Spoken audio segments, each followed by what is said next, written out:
السلام علیکم ناظرین، آج کی اس ویڈیو میں میں آپ کو برے خواب کے شر سے حفاظت کا نسخہ بتانے جا رہا ہوں۔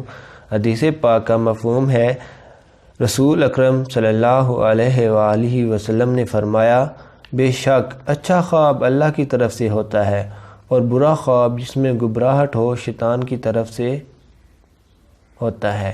اس لیے جب تم میں سے کوئی شخص ایسا خواب دیکھے جو برا اور ناگوار ہو تو جاگتے ہی وہ 3 مرتبہ بائیں طرف تھو تھو کرے اور اس خواب کی برائی سے اللہ کی پناہ مانگے۔ اس طرح کرنے سے برے خواب کا اسے نقصان نہیں ہوگا۔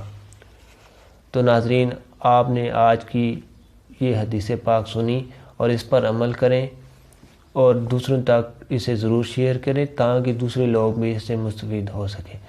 تو انشاءاللہ نیکسٹ پروگرام میں ملاقات ہوگی آپ سبھی لوگوں سے۔ تب تک کے لیے ناظرین، اللہ حافظ۔